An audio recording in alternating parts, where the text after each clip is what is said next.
You're listening to hashtag No Filter with Zack Peter. That's me, your naturally platinum blonde pop culture connoisseur. I'm the reality TV junkie, self-improvement addict, and host with only the hottest tea spilled fresh all week long.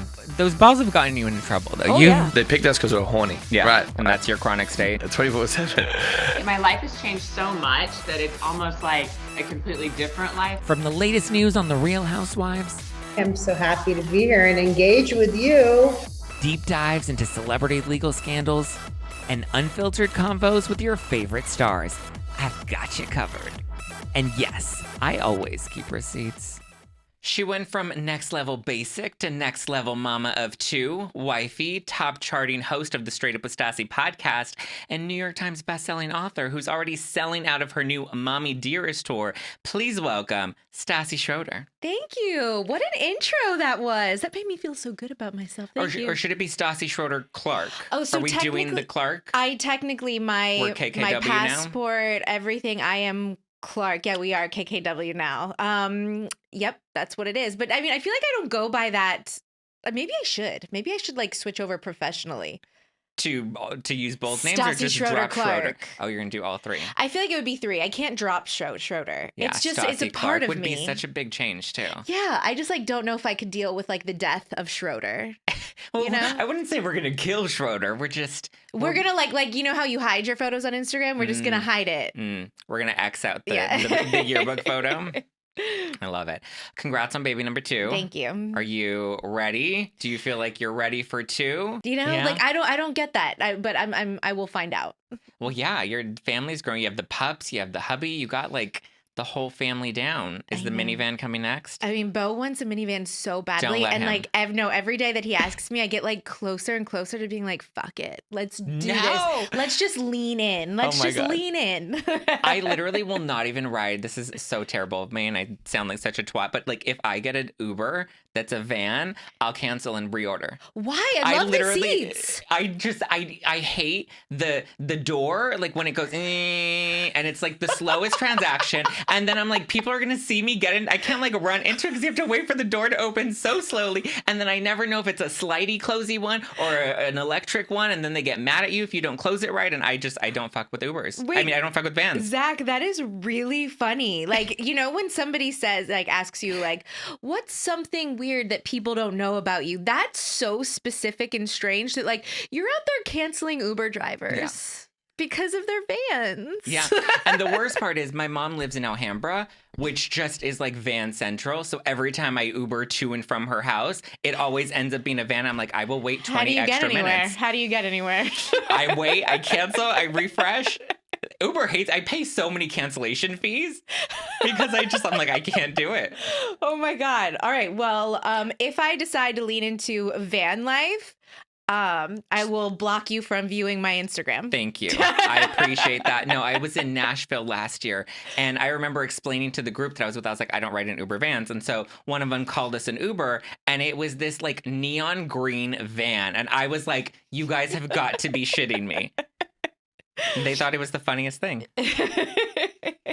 And I was like, I'm ordering Ubers from now on. They're like, you're drunk. And I was like, Oh, I miss being drunk. Good times. oh, that's right. Because Yeah. you're pregnant. Yeah, You have that's to the give thing. up wine. And That's the thing. are you ready for the tour?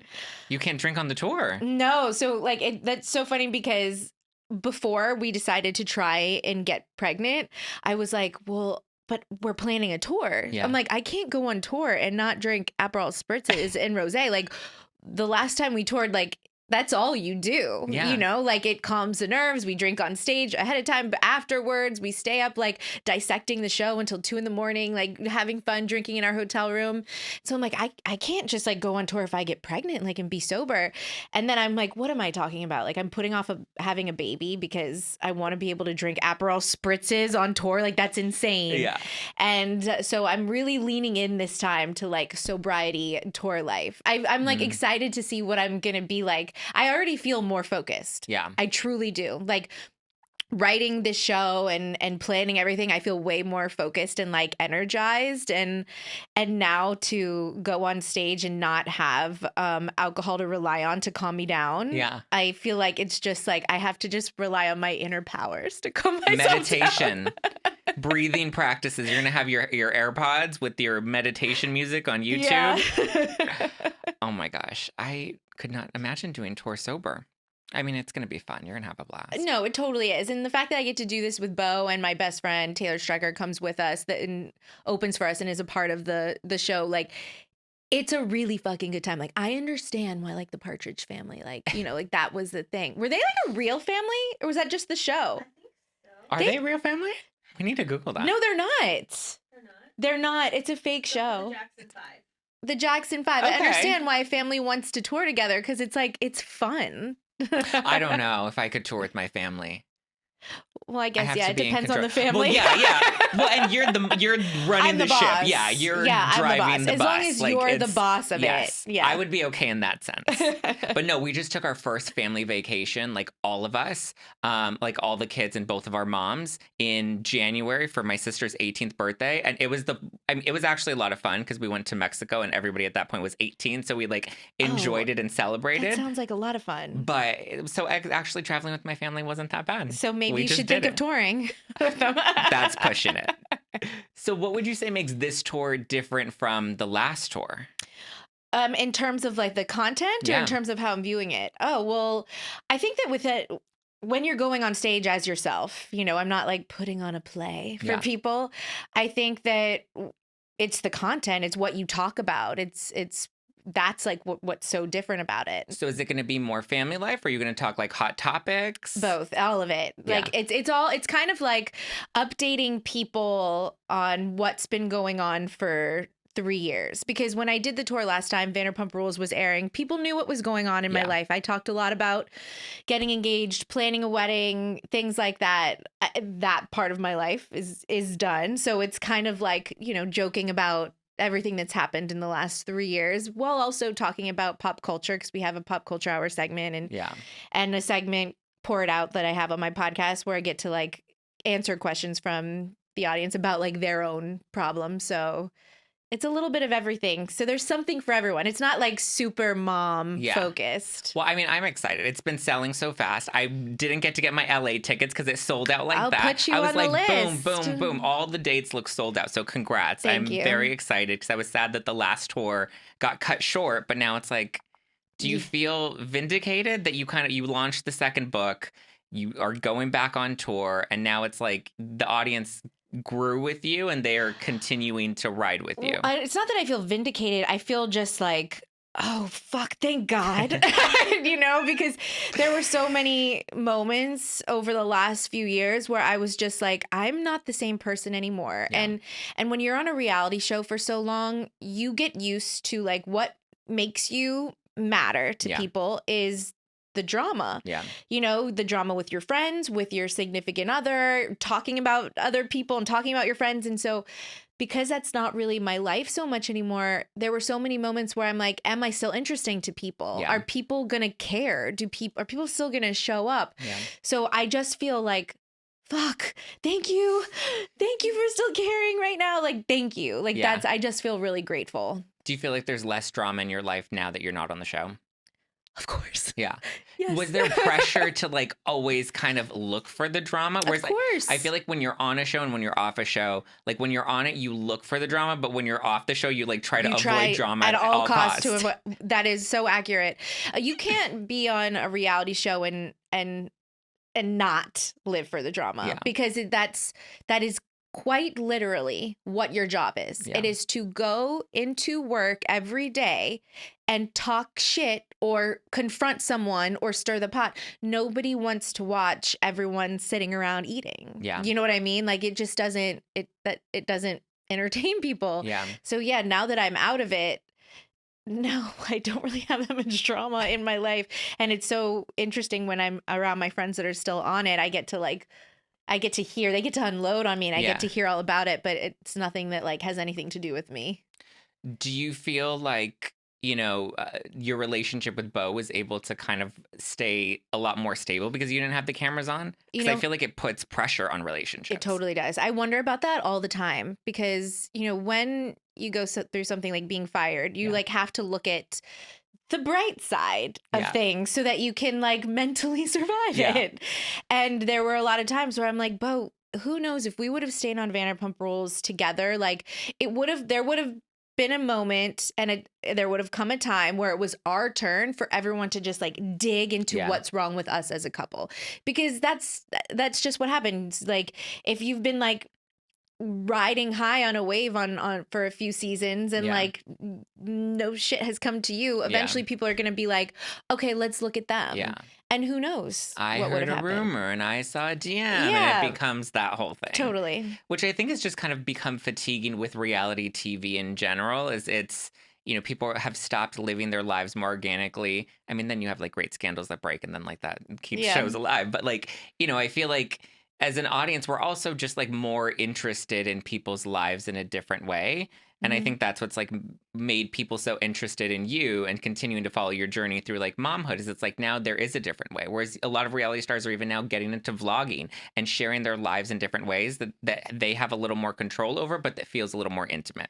Totally. And I think more realistic, more based in reality, because I think when you're on a show, especially like for Housewives, I think Vanderpump Rules, it's pretty real. You know what I mean? Yeah. But like for Housewives, it's like they cast these women who aren't a real group of friends, and like it's their job to go in and be like, let's just come up with shit. Let's dig and find anything that might not be anything.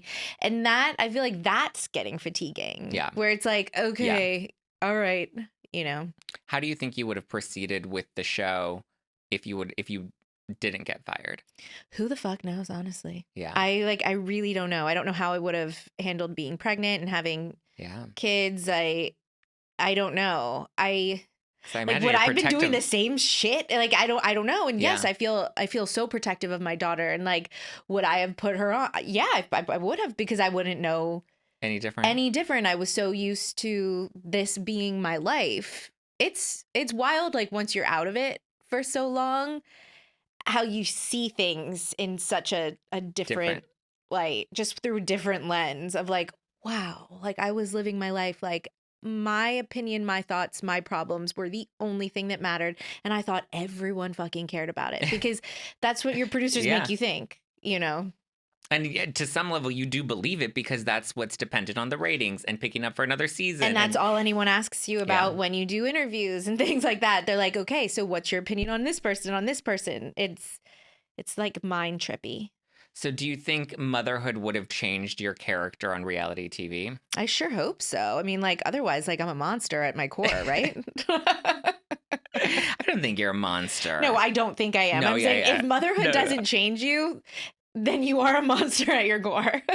What do you hope Hartford learns from your experience of being on TV, being fired publicly, and then kind of having this redemption arc? God, I hope that, I mean, there's a lot that I hope she learns from me and from that. But I think that not everything is permanent. And so, and that goes for the good and the bad. Mm-hmm. Like the good can go away in a second. Yeah. And so to like really be grateful and mindful of what you have, but also the bad goes away too. Like when the bad happens, it doesn't last forever. Yeah. And so to like, that really helps to think about when you're going through something painful, that like, this is temporary. So I hope she just learns that like everything's temporary, and thus will become an adult that copes very well with whatever comes her way. Yeah. I always like to say it's like being in the fog. When you're in it, it's thick and you can't see. But if you just keep putting one foot in front of the other, you'll trust that you're either going to move out of the fog or the fog is going to clear. Totally. But at some point, it's going to be gone and you're going to have a clear path in front of you. It's not going to be forever. Yeah.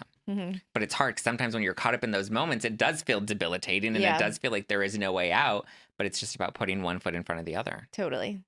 Have you and Beau started thinking about baby names? Yeah, Mom, I'm not telling you. I'm not telling anyone. I think I've already told a few people, and I'm like, I think I need to stop. Yeah. Because I've gotten already some opinions, or I can see it in their face, that they're just like, well, I guess he will be the only one who's named that. I'm like, no. Okay, so you don't like it. You don't like it.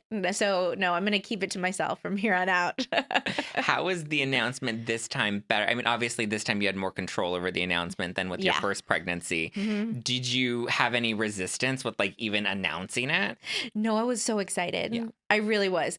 That was a bummer last time. And so it was really important to me this time to like keep this as quiet as possible so that I could just like announce it on my own time. And no, I was really excited to do that. And everybody was so excited. And it was great promotion for the tour. Well, honestly, like it's great. Baby's great for business. I like didn't really realize that like, No, whoa, yeah. okay. No, yeah. And not to compare, but like I just got a dog for the first time. I've never had a pet, but I'm like, I want a baby that I'm going to thank you. He's home right now and I'm like having separation anxiety. But it's my first like living thing with me in my apartment. I've been alone for like, 1,200 years. But the second that he came in, I was like, okay, we're going to work him into the content and we're going to get brand deals. And he's already booked modeling gigs and he's 6 weeks old, but he's doing it. Maybe I should just keep popping out kids for business. It's great for business. Listen, cute little adorable things are great for business. How has your relationship with your mom changed or evolved since becoming a mother yourself? Do you look back sometimes and like... Yes. Oh my God, I do. I look back and I just wish that I was more patient with her. I've had to make an active, concerted effort to be more patient with my mom. And I think that Hartford is karma because my mom just loves to smother me and love on me and cuddle me. And I'm like kind of not like that. Yeah. But I'm like that with Hartford. And Hartford is kind of giving me a taste of my own medicine the way that I was always with my mom. And it's like, wow, like I just understand my mother a whole lot better now. I understand her motivations for just like everything that she does now that I'm in her position. And do you have a closer relationship with her now? Oh yeah, totally. Because I feel like you have to. Yeah. You have to. And then like, again, you just realize that like everything is so temporary and anything could happen. Yeah. And I'm so lucky to have a mom be such a big part of my life and so close to be a part of Hartford's life. Yeah.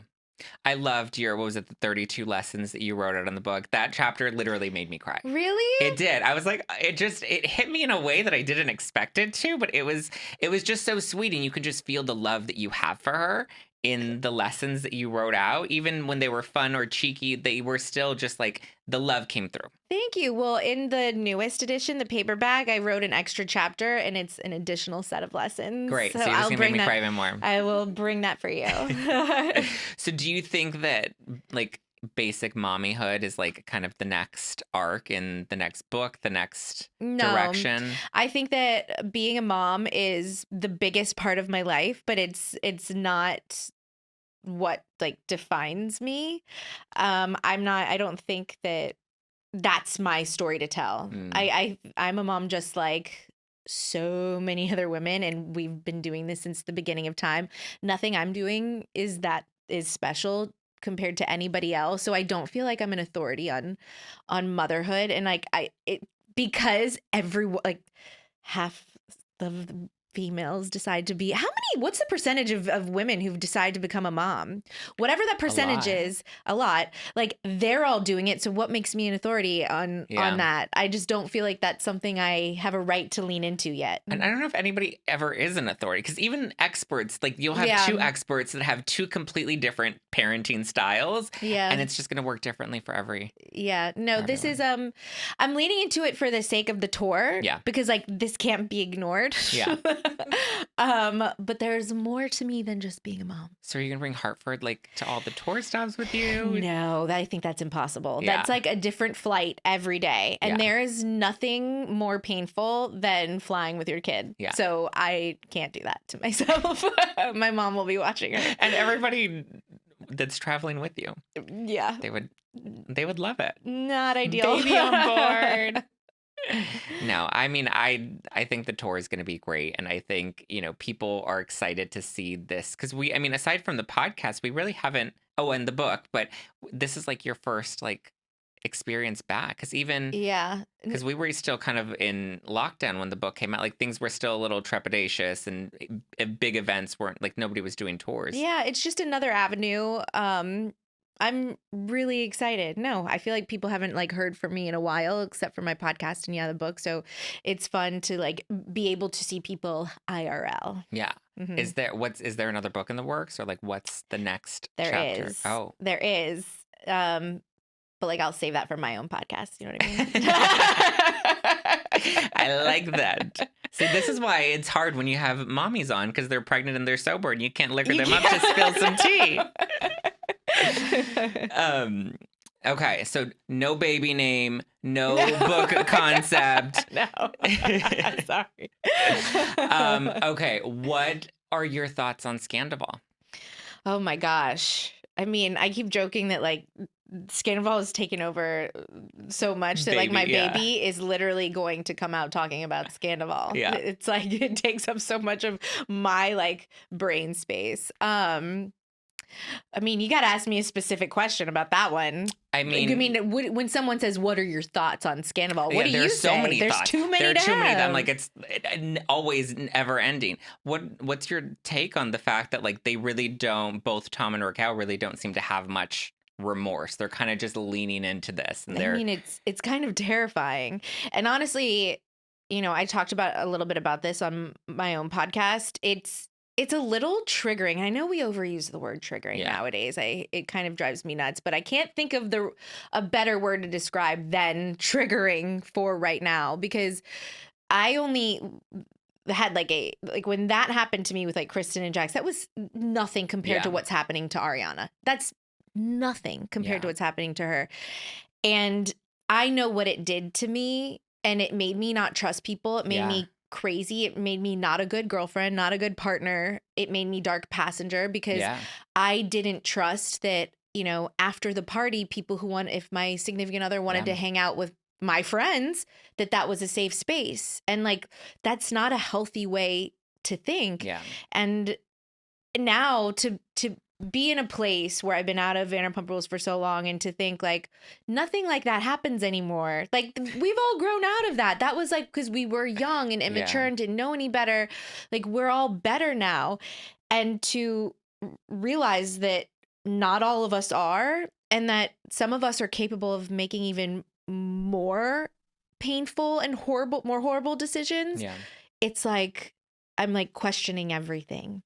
And it's like, I don't want to get back to that place where I used to not trust people. I'd like to stay in my lane of trusting people. Yeah. You know? What do you think helped you get back on that positive path of trusting people and help you work through those barriers with Beau? I mean, we went to couples therapy like early on in our relationship. I'd say like a year after we started dating, because I was dark passengering, and talking through that with someone and being like, oh my gosh, I'm not just like doing this because this is who I am. Like I'm doing this because I was hurt and now I don't trust. Yeah. And to just have a partner like Beau, who was so willing to go to therapy all the time and talk that through, and us to get to the point where like he has literally not given me any reason to think that he is capable of doing something like that, or would, that like it just took time of like working with him. Yeah. You know, and then COVID happened, and like he's never gonna go and cheat. He'll never do that to me. But like I don't know. It's like time heals everything. Okay, time. Were there specific things you guys had to do in your relationship that kind of helped you break down some of those walls? There was a point where one of the tools, I guess you could say, what we would do, and this was pre-COVID, where, you know, Beau always likes to stay out later. Yeah. Well, he did before we had a baby. And I've always been someone that like, when the party's done, I'm like, I'm ready to like go home, get in bed, cuddle, like wash my face, get clean, maybe put on a show and fall asleep. Like, and Beau's not like that. And so I had to just, he would ask me, we like came up with this, like he would ask me, is it okay tonight? We're going out together. Like if I decide to stay out, would that be okay with you? And I would be like, yes, it is. That means that I had to look at the bright side of things. Like that means that like I get to be home alone tonight for a while and like do my own thing, self-care, that whole sort of thing. And we just like practiced communicating every part of the way, like every part of the night. Yeah. You know, to the point where it became routine to be in like constant communication because we respected each other to communicate what was going on. And like that was something that we did that really helped. But it's been so long since I've like had those insecurities and had those worries that it's like hard to even remember all of this stuff that we did to get there. Yeah. I mean, work. It takes does. work. It takes a lot of work. It takes work. And I think conscious effort on both sides. Yeah, 100%. That's why I'm single. I want you to do all the effort and just listen to me. That's why I'm single. So who would you say is your current like style icon? Because you're so into fashion. You have OOTD. Oh my gosh. I think Morgan Stewart. Oh my God, I love Morgan Stewart. She has Put her back on E! News. I don't know what the fuck E was thinking. Like, I don't know what they're doing. You know, sometimes you just look at networks and you're like, you guys are fucking morons. Am I right? It's like you guys are making poor decisions. Morgan Stewart is a star. Yeah. Like she should have been like the one that's treasured over there. I'm surprised she hasn't started a podcast. I think she's cooler than that. She's cooler than us. She's cooler than us. I think she's and like, she actually is. Like if you look at her Instagram, like yes, I can't compete with that. I think that she has amazing style. I just really like how everything it's effortless and casual. She could wear something like this, but she does something to just elevate every single look. And I think she just nails it every time. She really does. I didn't expect that. I was expecting Meghan Markle. Listen, I love Meghan Markle, but would I switch wardrobes with her? No, I'd switch it with Morgan Stewart. Yeah. You know, Meghan Markle has great style, but like for a royal, I liked her like royal vibe. But like Morgan Stewart is just like the everyday cool, chic woman. Yeah. Did you read Prince Harry's book? I did. You read all about his Todger? I skipped a lot of the war stuff. The whole part 2. I was just a bit like, much. This is so long, and like I don't care about this stuff, and like the buttons that like in order to fly this, like I don't, I doesn't interest me, but I loved everything else. Yeah, tell me more about the Frozen Todger. I think. What do you think of the heat that they've kind of gotten in recent years? You really want to get me started on this? Yeah, I need your Meghan Markle rant. I can't believe that I'm in the minority of this, like of being so team Harry and Meghan. I think that like I don't understand why people look at them and just think complainers, whiners, they want privacy. They never asked for complete privacy. They never said that ever, actually. They've just been trying to like tell their side of a story when so much has been written about them and so much of that has been lies. And Harry has grown up in this situation where his own family has never protected him, and like he's confused, like he's trying to figure it out. He hasn't, like, when I read about like how his father has like cut him off, he doesn't get like either like there was money that he was supposed to get that he didn't, just all of these things, and then he's denied security and all that. How he wasn't allowed to go and live a normal life, to get a normal job, to support himself. So for us to say like, oh, he's entitled, he should just go get a normal job, he doesn't have the tools to do that. Like the tools that he has right now is to get a fucking book deal and a show to tell their side of the story. Like they're going to use what they can to make money to support their family and live. Yeah. Like they never said they wanted privacy. They just want to tell their side of the story. They haven't been able to do that. So let's have some fucking compassion. Fuck. I mean, there we go. God. TikTok rant. Check. Are you embracing TikTok more? I love TikTok. No, you don't understand, Zach. I fucking love TikTok. I'm so obsessed with it. And it's coming in between me in my relationship. Like every night, Beau and I used to like watch a show together and all that. And like, we'll put Hartford down, then we'll like have some dinner. And he's like, do you want to watch so-and-so or do you want to watch this? And I'm like, no, I think I'm just going to like go downstairs and like go to sleep early. that means I'm just gonna like lay in bed and like look at TikTok and like realize it's like midnight and I'm still awake. I'm become so obsessed with it. What is your TikTok algorithm? Oh my gosh. Okay. So it's a lot of it is travel spots, like hidden gems in Italy, historic homes, like castles in Scotland, like palaces. I like that whole sort of thing. I have a lot of conspiracy theories, a lot of fashion stuff, but it's like not like high fashion, and it's not even really like Gen Z stuff because like I can't, like I wouldn't look good in that stuff. It's like a very specific like minimal style, like French girl style that like pops up. I love cottagecore. I like baby stuff. My algorithm's a little, it's well rounded. Mine is literally all just tarot card readings telling me that there's somebody in my past that's going to come back and he's finally going to choose me. And I'm like, you know what? He hasn't fucking called. I'm waiting. Wait, that's so funny. It's the ones where like, they're like, if you're seeing this right now. It's a message. It's a message. Sign from the universe. I can't believe you fall for that.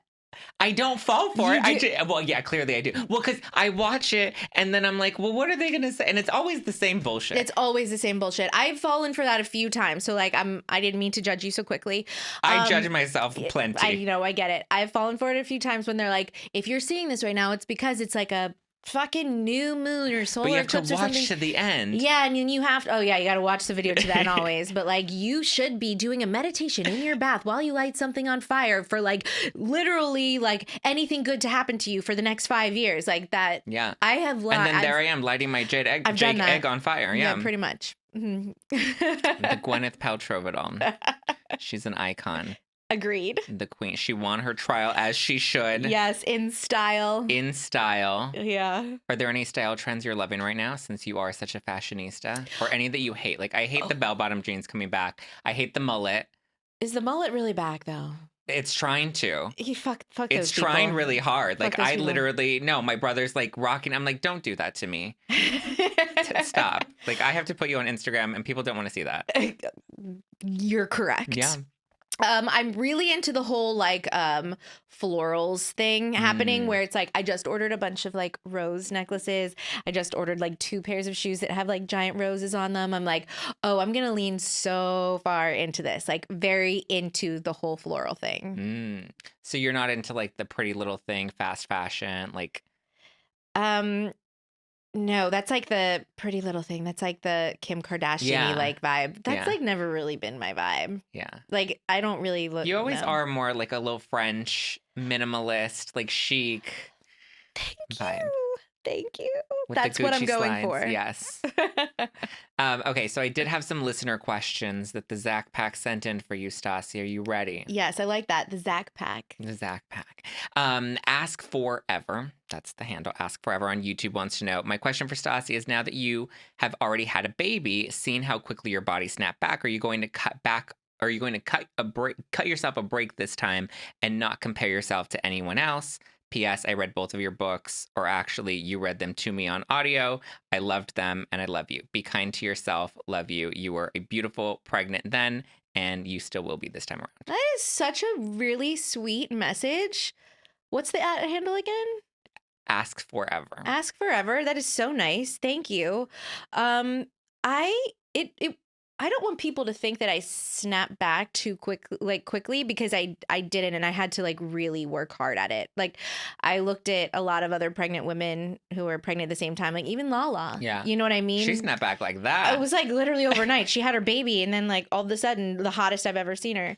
That was not my journey. Like I had to really like try a bunch of different diets, work out really hard. Like it wasn't until like a full year until I was like, oh, I'm the size that I was before. I fit in all my clothes again. So it took me a year. And no, I'm still hard on myself. I thought that this time around I wouldn't be. I got rid of my scale so I don't weigh myself. And when I go to the doctor, I don't let them tell me what I weigh because I'm trying to not think about it. Yeah. But I'm still hard on myself. It's just so hard when you constantly see on Instagram and on like all of these sites like Page 6, Daily Mail, all this stuff, people love to report on pregnant women and what they look like. And people love to comment on pregnant women's bodies. And I thought that I wouldn't care the second time around, but like I still do. I'm still a human being and I'm still hard on myself. I'm trying though. Listen, that's all we can do is just try one step at a time. Yeah, that was a really nice message from that person. Ask forever. Thank you, Ask Forever. Just affirm me forever. Send me nice comments like that. Brittany on Facebook wants to know if you have any advice for Jax and Brittany on their new podcast, since you've been an OG. I think just to when you feel like you've run out of things to say, that's kind of when you should quit. You just have. Oh my God, I feel like that's when you. Honestly, listen, podcasting is really hard. I think people look at it and they think, oh, like anyone can have a podcast. Yeah. Anyone can just like talk, which like technically that's right. True. Like anyone can have a podcast and anyone can talk, but it is a lot of work. Like it's so much work and you have to exert so much energy and you have to fill up any dead space. Like you have to constantly be thinking and listening at the same time. So my advice to Brittany and Jax, would be like when you feel like you have run out of things to say, you have to like learn to be a good listener and like learn that skill. It's not just like, let me tell you all the things that I want to tell you about myself. It's really listening is I think the most important skill you can have as a podcaster. Yes. And I just think people think it's so easy to just get on mic and kind of just like shoot the shit, which like you said, yes, is true. But like there's so many technicalities of hosting and interviewing and timekeeping and like all of that you just always like you have 12 tabs open in your brain in one podcast episode, and people don't realize that like it's a skill that you develop. Yes, you'll only get better with time, and yes, it is a skill. And you were so right that there are like 12 tabs open.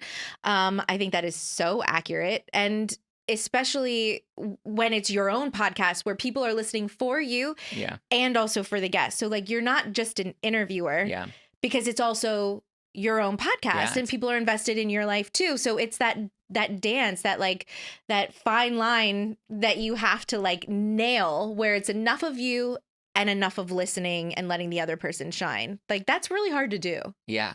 Did you miss it when you didn't have the podcast up? I mean, you still had the good, the bad, and the baby, but it was... But for a year I didn't. So for a year I did not podcast at all. And I had so much FOMO watching everyone get a podcast in COVID. I mean, everyone. But listen, are they still around? No. They were done in a year or two. True. They didn't make it. No, that's true. But like the when FOMO I see my was friends so and I'm real. like, so how's your podcast doing? Oh, yeah. How long did that last? I'm still going. Thank you. Still in the top charts. Where did you land? So, but it's, I imagine it would be, I've done this for so long that I couldn't imagine not having this forum. And watching other people do it when you're not allowed to anymore is like, fuck, that's dark. Well, now we even do live streams once a week where we tape the podcast live and stream it online, which is fun. But then I get myself into trouble because we tape it in the evenings and then they're always like, have a cocktail, have a drink. And then I always end up spilling stuff that I'm not supposed to be spilling, and then I get in trouble. Oh, that's the good stuff. But they love it. They're like, Zach, have another cocktail, have another margarita. And I'm like, okay. It's fun. So do you think you're going to branch out with Straight Up with Stassi? Do you think you're going to evolve that in some way? I don't know, because I just started it back again in September, and now I feel like I'm already evolving it to take it on tour. And I'm just like, everything in my life, I'm taking one step at a time and really trying to do it well. I feel like before COVID, I would just be like, what other job can I have? I want to do a million things at once. What more? What brand deal? What show? What hosting gig? Like I just more. And like, I don't think that way now. I kind of just want to take what I'm doing, really enjoy it, and do it correctly. And like, when the opportunities come, if it's right, I'll take it. If it's not, then no. Are you more intentional of like who you work with, being that, when the reckoning happened, everybody dropped you? Oh, 100%. And I really am only like, for the most part, I tried to look for opportunities where I can be in control, because I really just don't want to be in that position again. Yeah. Do you think you would return to reality TV? I mean, I think I have to at some point.